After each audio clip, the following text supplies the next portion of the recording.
Merci, Monsieur le Président. Messieurs les ministres, chers collègues, la Belgique est bien le pays du surréalisme. Ce matin, on apprend dans la presse que l'armée belge est incapable de lutter contre les quelques militaires extrémistes aux convictions islamistes radicales qui existent en son propre sein et qu'il est impossible de les licencier faute de moyens juridiques suffisants. Et par contre, dans un même temps, nous décidons d'aider la France dans sa lutte contre le terrorisme en lui apportant une aide logistique pour son opération au Mali. Que ne ferions-nous pas pour lutter contre le terrorisme en dehors de nos frontières? J'espère juste que nous aurons bien veillé à ne pas envoyer pour cette opération antiterroriste au Mali ces fameux soldats belges islamistes. Je le dis sous la forme de l'humour, mais ce qui se passe actuellement dans le monde ne me fait pas rire du tout. Ça ne me fait pas rire car sans aucun doute, les dirigeants de nos pays occidentaux sont en train de pendre les peuples pour des imbéciles avec l'aide et le soutien de la presse, qui n'est plus aujourd'hui qu'un organe de propagande des pouvoirs en place. Un peu partout dans le monde, les interventions militaires et les déstabilisations de régimes deviennent de plus en plus fréquentes. La guerre préventive est devenue la règle. Et aujourd'hui, au nom de la démocratie ou de la lutte contre le terrorisme, nos États s'octroient le droit de violer la souveraineté de pays indépendants et de renverser des dirigeants légitimes.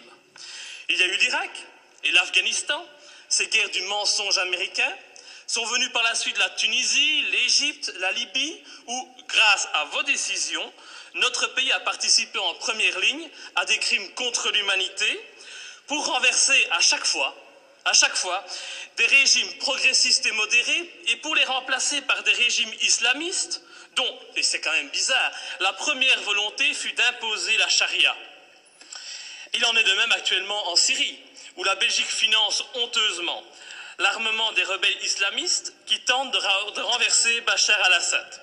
Ainsi, en pleine crise économique, alors que de plus en plus de Belges ont des difficultés pour se loger, se nourrir, se chauffer ou se soigner, et oui, j'entends déjà le sale populiste que je suis, eh bien le ministre des Affaires étrangères, il a décidé d'offrir aux rebelles syriens 9 millions d'euros. Bien sûr, on tentera de nous faire croire que cet argent servira à des fins humanitaires, un mensonge de plus.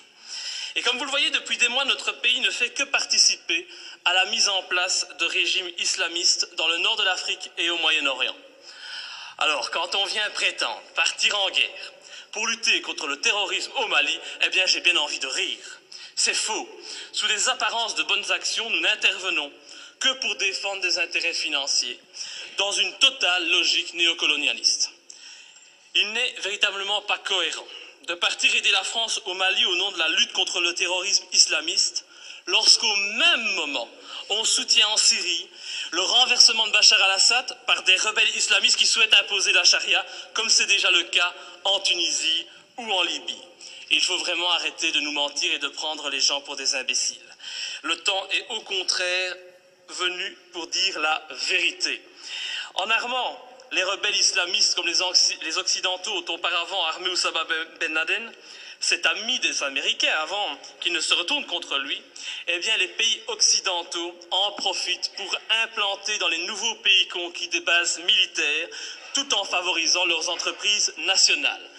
Tout est donc stratégique. En Irak, nos alliés américains ont mis la main sur les richesses pétrolières du pays. En Afghanistan, ce fut sur l'opium et la drogue, toujours très utiles, pour se faire beaucoup d'argent assez rapidement.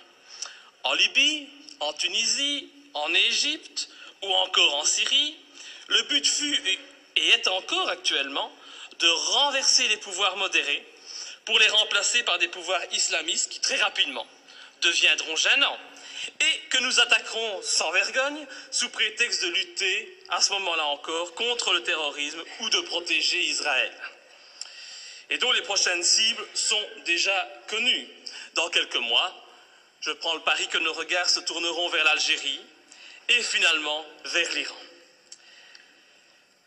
Faire la guerre pour libérer des peuples d'un agresseur extérieur, c'est noble.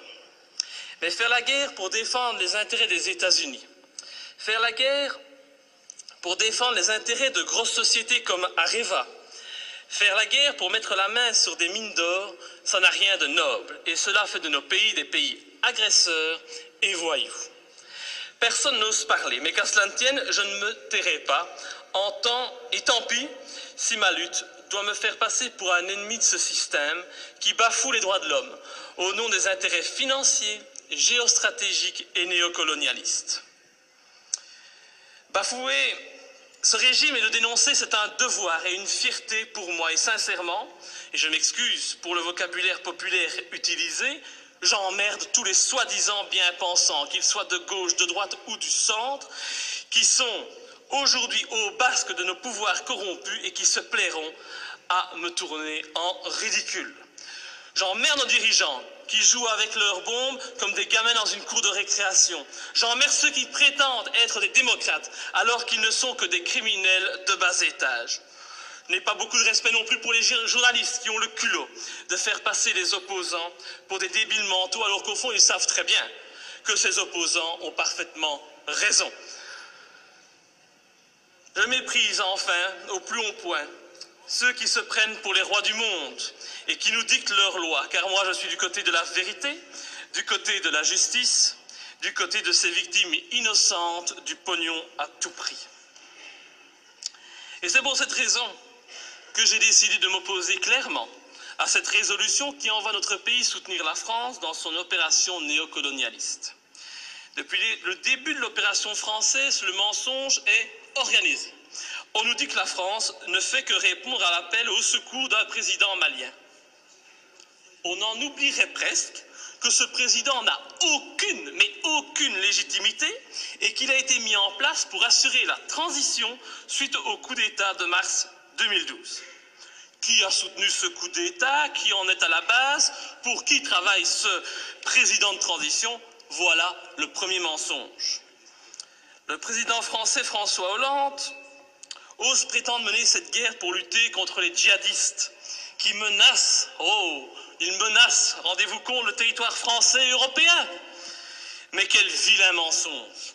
En reprenant cet argument officiel, tout en profitant pour effrayer la population, en augmentant le niveau de la menace terroriste, en mettant en œuvre le plan Vigipirate, nos dirigeants et les médias font preuve d'un culot inimaginable. Comment peut-on oser sortir un tel argument alors que la France et la Belgique n'ont pas hésité à armer et soutenir les djihadistes en Libye et que ces mêmes pays continuent actuellement à soutenir ces djihadistes en Syrie? Ces prétextes ne servent qu'à cacher des desseins stratégiques et économiques. Nos pays n'ont même plus peur de l'incohérence car tout est fait pour la cacher. Mais l'incohérence est pourtant bien présente. Ce n'est pas demain que vous verrez un Malien venir commettre un attentat en Europe. Non, à moins qu'on en crée un subitement pour mieux justifier encore cette opération militaire. On a bien créé le 11 septembre pour justifier l'invasion, l'arrestation arbitraire, la torture et le massacre de populations innocentes. Alors créer un terrorisme malien, bon, ça ne doit pas être trop compliqué pour nos dirigeants sanguinaires. Un autre argument utilisé pour justifier ces derniers mois les opérations militaires, c'est la protection des droits de l'homme. Ah, cet argument est encore utilisé aujourd'hui pour justifier la guerre au Mali. Mais oui, nous devons agir, car sinon les méchants islamistes radicaux vont imposer la charia au Mali, lapider les femmes et couper les mains des voyous. Oh, c'est vrai que l'intention elle est noble, noble et salvatrice, c'est sûr. Mais pourquoi alors?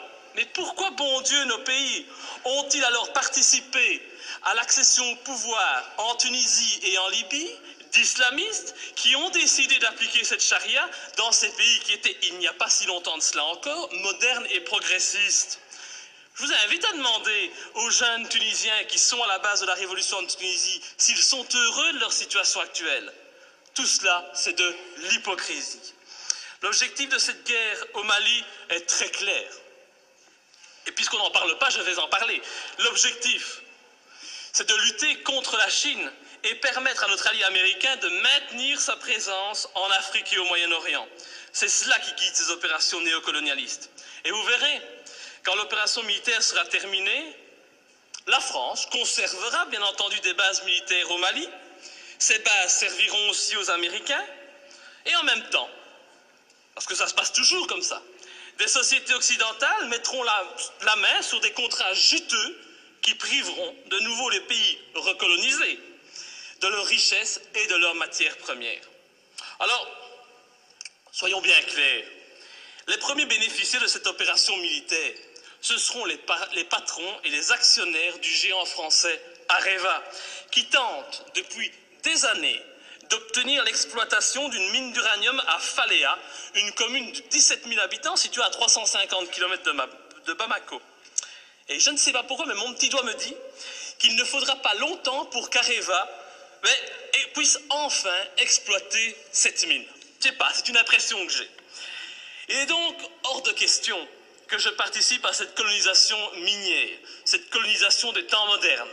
Et pour ceux qui doutent de mes arguments, je les invite sincèrement à se renseigner sur les richesses du Mali. Le Mali est un grand producteur d'or, mais depuis peu, il a été désigné, comme étant un pays qui offre un environnement de classe mondiale pour l'exploitation d'uranium. Mais comme c'est bizarre, un pas de plus vers une guerre contre l'Iran, c'est une évidence. Pour toutes ces raisons, et afin de ne pas tomber dans les pièges du mensonge que l'on nous tend, j'ai décidé de ne pas soutenir cette intervention au Mali. Je voterai donc contre. Et ce faisant, je fais preuve de cohérence, puisque je n'ai jamais soutenu par le passé nos interventions criminelles en Libye ou en Syrie, me profilant de la sorte comme le seul parlementaire de ce pays à défendre la non-ingérence et la lutte contre les intérêts obscurs. Je pense vraiment qu'il est grand temps de mettre un terme à notre participation à l'ONU ou à l'OTAN et de sortir de l'Union européenne si cette Europe, au lieu d'être un gage de paix, devient une arme d'attaque et de déstabilisation de pays souverains aux mains d'intérêts financiers et non plus humanistes. Enfin, je ne peux qu'encourager notre gouvernement à rappeler au président Hollande les obligations qui résultent de la Convention de Genève en matière du respect des prisonniers de guerre. J'ai en effet été outré d'entendre à la télévision, de la bouche du président français, que son intention était de détruire, je dis bien détruire, les terroristes islamistes. Alors je ne voudrais pas que la qualification utilisée pour nommer les opposants au régime malien, c'est toujours pratique aujourd'hui de parler de terroristes islamistes, soit utilisée pour contourner les obligations de tout État démocratique en matière de respect des droits des prisonniers de guerre. Nous attendons un tel respect de la patrie des droits de l'homme. Enfin, et pour terminer, permettez-moi de souligner la légèreté avec laquelle nous décidons de partir en guerre. Tout d'abord, le gouvernement agit sans la moindre autorisation du Parlement, il paraît qu'il en a le droit. Il envoie du matériel, des hommes au Mali. Le Parlement réagit par la suite, et quand il réagit, comme aujourd'hui, eh bien, cette institution n'est composée que d'un tiers de ses membres. Encore beaucoup moins si on parle des élus francophones. C'est donc une légèreté coupable qui ne m'étonne pas vraiment, venant d'un Parlement de toutous soumis aux diktats des partis politiques. Je vous remercie.